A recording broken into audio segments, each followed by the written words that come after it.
की ह्या सगळ्या सुविधा आहेत तुमच्यासाठीच आहे. ऐका 2 मिनिटात. माहिती नाही आणि आज गर्दी आहे. गर्दीच्या दिवशी एखादी गोष्ट तुम्हाला कळली नाही तर आपण शेतकरी विचारू शकता. जरी माणसाला नाही विचारलं बाबा कुठं झोपायचे, कुठं काय व्यवस्था आहे, तर ह्या सगळ्या ह्याच्या सोडून त्या जिथं पॉईंट वाटले मला तर ते मी दुरुस्त करतो. पण दुसऱ्या मार्केटला गेला होता तर ठीक आहे, ते झोपण्याचं, राहण्याचं, उतरण्याचं, गाडीचं मेमोरीचं लय मोठा विषय नाही. पण तुमचा माल बाजारभाव कमी गेला, आपलं हे वजन माल उचलला गेला, वजनात काय मारलं गेलं किंवा ह्या ज्या गोष्टी आहेत आपल्याला मूलभूत गरजा त्या कमी जास्त मिळतील. पण एखाद्या मार्केटला गेला आणि त्या ठिकाणी चांगल्या गोष्टी कुठल्या होत्या आणि इथं त्या नव्हत्या. अशा कुठल्या गोष्टी तुम्ही बरीच मार्केट तपासलेली? आम्हाला इथं आहे का, इथं फक्त एक वाटलं का खराब माल जे आहे ते व्यवस्थित निघाला बाहेर, सगळे स्वार्टिंग गिर्टिंग एकदम व्यवस्थित वाटली.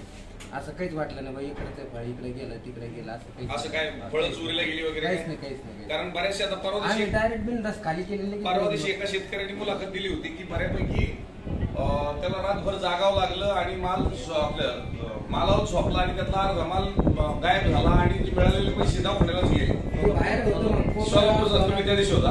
कोपरगाव, सोलापूर, राहता इकडच्या या भागात होतं ते होतं. इथं तसं काय माल चोरीला गेला काय तुम्हाला कुणी हॅरेसमेंट केली? नाही, काही नाही. ठीक आहे. तुम्ही पलीकडनं नवीन आलेला.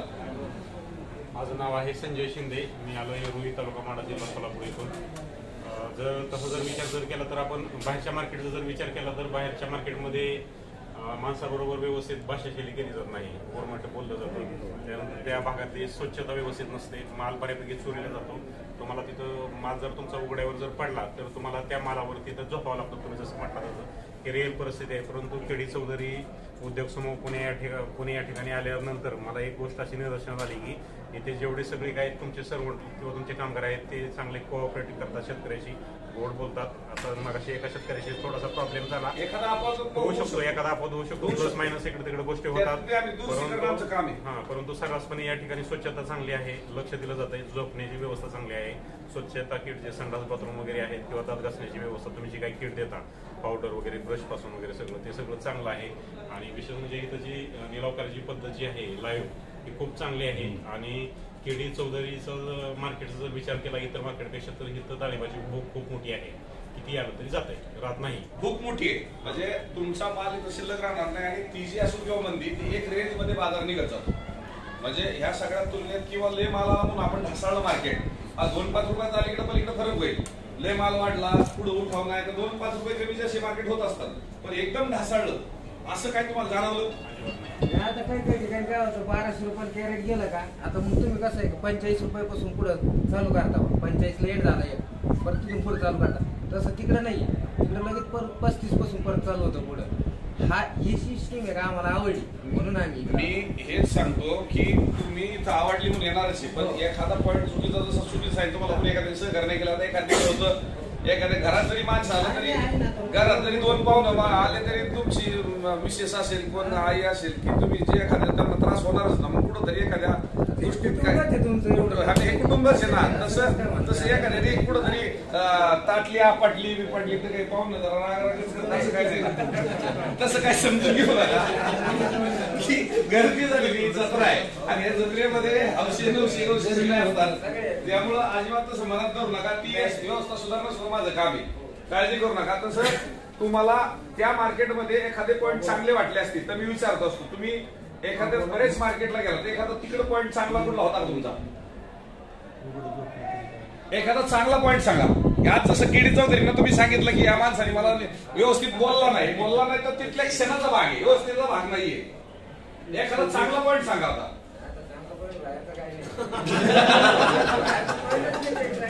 तुम्ही केडी चौधरी टाइम लागतो सगळ्या चक्कर मारून आमचं करून काय झालंय सर्रासपणे तुम्ही शेतकरी जे महाराष्ट्रातून राज्यातून सगळी शेतकरी येत असतात त्या शेतकऱ्यांचे जे काही अडचणी प्रश्न सुविधा आहेत किंवा त्यांना काही चांगल्या गोष्टी द्यायच्या आहेत त्याच्यात तुम्ही बरंच काही असं ठेवलेलं नाहीये पाठीमागे की त्यांनी काहीतरी त्यामध्ये त्रुटी काढावी राहिली म्हणून. तरी पण मी माझा चुकीचा पॉईंट दररोज शोधत असतो की तुमच्या नजरेत एवढं 300-400 लोक ज्यावेळेस येतात त्यावेळेस त्यांच्या नजरेत एखादा पॉईंट चुकीचा आमच्या आपल्या निदर्शनास आला तर ते दुरुस्ती करणं हे माझं कर्तव्य समजतं. अपेक्षा एवढी आहे की आता सध्या डाळिंबाचं क्षेत्र पूर्ण महाराष्ट्राभर किंवा भारतभर सगळीकडे डाळिंब केलं जातं. त्यामध्ये आपलं महाराष्ट्रात सगळ्यात जादा होतं. परंतु तेल्या मर ह्या गोष्टीवरती काही अजून इलाज आलेला नाही. त्यावरती जर आता एवढी मोठी विद्यापीठ आहे की लाखो पगार कुलगुरू घेतात, पण शेतकऱ्यासाठी सध्या तेल्या रोगावरती किंवा मर रोगावरती कोणीही सध्या काही संशोधन करत नाही आहे. नितीन गडकरी मध्यंतरी बोलले होते की अमेरिकेमध्ये एका एकरामध्ये 20 क्विंटल सोयाबीन निघतं, आपली 2.5 एकरामध्ये कोण 10 क्विंटल निघत नाही. मग कशासाठी कुलगुरू आणि विद्यापीठ पाहिजे? तर सगळ्यात महत्त्वाचं डाळिंबाचं क्षेत्र कमी व्हायला लागलेलं आहे. परंतु जर डाळिंबावरती तेल्या रोग, डांबऱ्या, खरड्या किंवा मर कुजवा जर नसेल तर डाळिंबाला किंमत व्हॅल्यू राहणार नाही, टमाट्यासाठी ओतून द्यावं लागेल. परंतु सध्या परिस्थिती आपण महाराष्ट्रात सगळी पाहिली तर लोक सध्या वातावरण मिनिटाला खराब बदलतंय, वर्षभर पाऊस पडतोय, टेम्परेचर आहे, बरेच रोग आहेत, यातून औषधाला बुरशीनाशाला खूप खर्च येतोय. आपण किती एका बॅरला 3,000-4,000 रुपयाचं सगळ्यात भारी आता कस्टोडिया अमिश्र सगळ्यात महाग बुरशीनाशक आहे. हे मानले तरी रिझल्ट येत नाहीत. मग कंपनीला कसा दोष द्यायचा, कोणा दोष द्यायचा, क्वालिटी कशी चांगली काढायची? आणि ह्यातून सगळ्यांना प्रयत्न करून पण शेतकरी काय करतोय, उधाऱ्या करतोय, सावकारांना कर्ज काढतोय. डाळिंबासाठी डाळिंबाला खूप खर्च आहे. माझं तर मत असं आहे की द्राक्षेपेक्षा डाळिंब हे सेन्सिटिव्ह पीक आहे. कारण एखादा जर समजा या पावसाळ्यात मध्यंतरी 8 दिवसामध्ये चिरचिर होती, पाऊस होता, सूर्यदर्शन झालंच नाही, फोटोसिंथेसिस प्रक्रिया वाढलीच नाही, मग बसका किंवा स्कॅब नावाचा रोग आला, तो काही थांबत नाही. तर डाळिंबाचं क्षेत्र कमी व्हायला लागलेलं आहे. गव्हर्नमेंट मोठ्या प्रमाणात शेतकऱ्यांना कुठल्याही कृषी विद्यापीठ अजिबात सहाय्य काही करत नाही, नॉलेज देत नाही. आणि भविष्यामध्ये शेतकऱ्याला खर्च खूप निघतो आहे डाळिंबाला करण्यासाठी. सध्या 50 रुपये, 60 रुपये, 70 रुपये म्हटलं तरी डाळिंब परवडत नाही. जर तुम्हाला 20 टन इकडे ॲव्हरेज निघलं तर 50, 60, 70 रुपयांनी परवडेल. पण 10-12 टनाच्या वर कोण जात नाही. जे जुनी झाड आहेत, 10 वर्ष, 15 वर्ष, 20 वर्षाची झाड आहे टिकलेले, त्याच्या 200-250 किलो माल निघतो. पण सरासरी काही ठिकाणी रोगाचं प्रमाण जास्त आहे, तर लवकर झाडं जातात. अशा ठिकाणी उत्पादन कमी निघतं, उत्पादन खर्च वाढतोय. कुठं 5-10 टन सरासरी माझा अंदाज आहे. चालूचा जर विचार जर केला तर आता पलटणसारखे भाग किंवा पुण्यामधले काही भाग अशा भागामध्ये झाडं जायचं प्रमाण कमी आहे.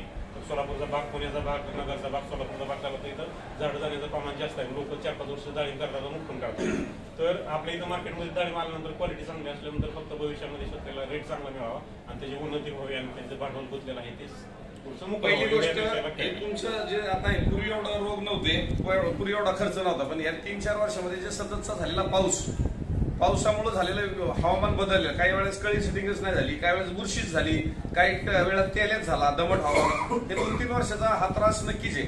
पण जसं माग पाऊस कमी होत होता त्यावेळेस खर्च बी कमी होता, कोरड्या हवामानात खर्च बी कमी होता. जसं पाणी जास्त येते त्यावेळेस हा त्रास होतोय. आणि ह्याच्यातनं जे काही डाळिंब पिकवणार, मला असं वाटतं की 4-6 वर्षे अशा परिस्थितीमध्ये डाळिंब बागायतदार पैसे कमावणार आहे. 5 ते 6 वर्ष चान्स आहे. कारण मी सगळीकडे अभ्यास करतो बऱ्यापैकी. आता आपल्याला दिवाळीच्या नंतर ते अगदी मार्च-एप्रिल पर्यंत माल खायला मिळत नाही, अशा परिस्थिती महाराष्ट्रात परिस्थिती असते. पाऊस जास्त झाल्यानंतर अजून मापात आहे पाऊस, अजून पावसाने नुकसान कुठंच केलेलं नाही. पण ज्यावेळेस खरं नुकसान करेल त्यावेळेस कळी सेटिंग पण होणार नाही आणि माल पण ज्यावेळेस बाजारात येत नाही त्यावेळेस त्याचे पैसे होतात. पण ह्या सगळ्या क्रिया निसर्गाच्या आहेत. निसर्ग जर क्लिअर समतोल राहील तर हा खर्च कमी होणार आहे. आणि खर्च कमी झाला तर बाजारात उत्पन्न वाढणार, त्यावेळेस आपल्याला माल पण कमी रेटने जाणार आहे. आजचा जी गुटी 50-60 रुपये, 70 रुपये जाती, हे ठोकळे या टायमिंगला 30-40 रुपये जात होते, 40-45 रुपये. 3-4 वर्षाचा अभ्यास केला तर 10-15 रुपये ते 40-50-60 रुपये लास्ट. आज 60-70 रुपये गुटी स्टार्ट होते टॉप मालाची. आणि 150-200 रुपये या टायमिंगला कधीच रेट मिळू शकत नसतात, पण मिळतात. त्या प्रमाणात जे तुम्ही मेंटली म्हणजे डोक्याला ताण देताय तेवढा तुम्हाला हा पैसा आहे. आणि जर हे ताण नसतं तर तुम्हाला आज पैसा भेटला नसता. आणि किंबहुना उतरायला जागा राहिली नसती आणि त्याला कोणी टोमॅटो सारखं त्याला विचारलं पण नसतं. पण असो, आम्ही पण नवीन नवीन व्यापारी आणत असतो. आज ज्यूसवाले म्हणजे परदेशात माल पाठवणारे, त्याचं लिक्विड बनवणारी माणसं आम्ही आणलेली आहेत, प्रोसेसिंग करणारी म्हणजे त्याच्यामध्ये अनारदानावाली सुद्धा आम्ही बऱ्याचशा कंपनीला जवळ केले की जेणेकरून कमी रेट मधले माल त्यांनी खरणा, डॅमेज हा उचलावा. कारण त्याला जर रेट मिळाला तर चांगला माल व्यवस्थित रेट जाईल. मग त्याला रेट मिळाल्यामुळे चांगल्या गोटीचे सुद्धा रेट राहिले. हे 2 वर्षात आम्ही अभ्यास केला याच्यावरती. अनारदानाचं सुद्धा गिराईक वाढवलेलं आहे आणि लिक्विडचं सुद्धा गिराईक वाढवलेलं आहे. तुमचा किती होत्या बदल्या 10, 15, 20, 25 रुपये किलो जातात जे फिकून आपण देतो. तर ह्या सगळ्या गोष्टीचा तुम्ही पिकवायचा ताण घ्या, आम्ही मार्केटिंगचा ताण घेऊ, जेणेकरून तुम्हाला न्याय आम्हाला देता येईल. ठीक आहे. आता ह्या साईडला नवीन कोणी दादासाहेब लांजे. ठीक आहे. बऱ्यापैकी आपण ह्या नवीन शेतकऱ्यांशी चर्चा करत असताना की आपल्याला हे जे अनुभव आलेले, तुम्ही कुठून आलेले आहेत? बारामती. तुमचं नाव सांगा. त्याच्या अगोदर पहिल्यांदाच ह्याच्या अगोदर कुठल्या मार्केटला? मी शक्यतो जागेवर देत होतो. जागेवरचा अनुभव काय? जागेवर म्हणजे कसं माणसाला म्हणजे ते घेताना हे करते जास्त रिजेक्शन काढणार हे काढणार म्हणजे रिजेक्शनचा मला फक्त मी लोक मार्केट पैठण भेटून असं नेतो. त्यावेळेस मुद्दाम मी आज फक्त 20 कॅरेट आणले माझे पिनहोल बरोबर जाणारी झाड. तर मग ते बघू कसं इथं होते. त्यातला 5 कॅरेट अशा कम्प्लीट झाडं वाळलेली सुकलेलं मऊ पडलेलं आणला ते 16 रुपये किलो घ्या. मार्केट विक्री म्हणजे पारदर्शक आहे आणि माझ्या अपेक्षेप्रमाणे चांगली झाली. म्हणजे आज आमच्या दृष्टीने थोडंसं मंद वातावरण 2-3 दिवस सततचा पुरवठा मुद्दा म्हणजे मी खरं झाडांचं मला आणलं फक्त 20 कॅरेट बघू म्हटलं. आज एवढी प्रचंड आवक होऊन सुद्धा सततची 4-6 दिवस तुम्ही समाधानी आहात म्हणजे त्याचा अर्थ आजूबाजूच्या मार्केटला तुम्हाला न्याय भेटत नाही किंवा जागेवर न्याय भेटत नाही. म्हणून पासून 16 किलो खाली गेले 16 पासून 60 पर्यंत गेले. बरोबर. एखादी त्रुटी काय दिसली आमच्याकडे नाही त्यामुळे समाधानी काय त्रुटी झाली पुढे मला चांगला माल आहे सगळा. बरं ठीक आहे. तुम्ही नवीन आलेला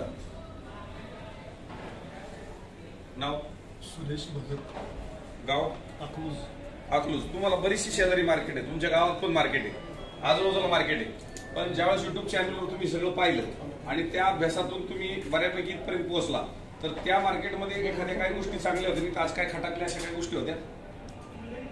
मार्केटला कसं आहे माहिती का एक तर फक्त जो दलाल आहे मुस्लिम आहे दलाल आहे तो मुस्लिम आहे आणि त्यांची जी पुढच्या पार्ट्या आहेत त्या सुद्धा मुस्लिम बऱ्याच आहेत त्यांचे लागेमध्ये आहेत आणि बऱ्याच मार्केटला जे कामगार जे आहेत ते सुद्धा माला चोऱ्या करतात.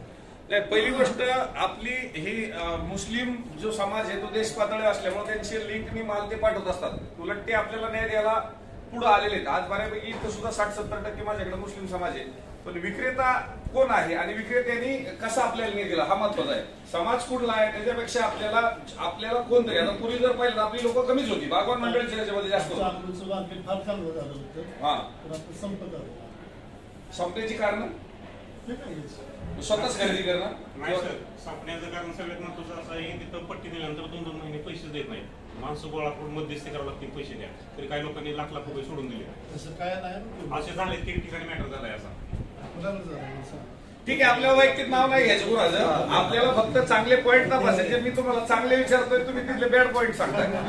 मी तुम्हाला इथला बॅड पॉईंट विचारतोय की इथं तुम्हाला काय चुकीचं वाटलं. कारण नवीनच्या नजरेमध्ये बऱ्यापैकी आपल्याला हे सगळं तपासत असताना की आपल्याला चांगली मार्केट व्हावी. तुम्ही जवळच्या मार्केटमधून वैतागून इथपर्यंत आलेला आहे कारण तुमचा ट्रान्सपोर्टिंगचा खर्च वाढलेला आहे तुमचा वेळ वाढलेला आहे आणि ह्या सगळ्या गोष्टीमध्ये तुम्हाला इथं त्रास होऊ नये. हैदराबाद मार्केट केलंय पंढरपूर मार्केट केलंय सांगोला मार्केट केलंय सोलापूर मार्केट केलंय आणि अकलूजचा तर काही विषयच नाही ना. शेजारी अनेक लोकांच्या मार्केट आहेत तिथून सोलापूर जिल्ह्यातली मंडळी आता इथपर्यंत पोहोचायला लागली आहे. पण एकच आहे की केडी चौधरींनी जो न्याय देण्याची व्यवस्था तुम्हाला पटली तीच जर इतर ठिकाणी दिली असेल तुम्ही इथपर्यंत आला नसता.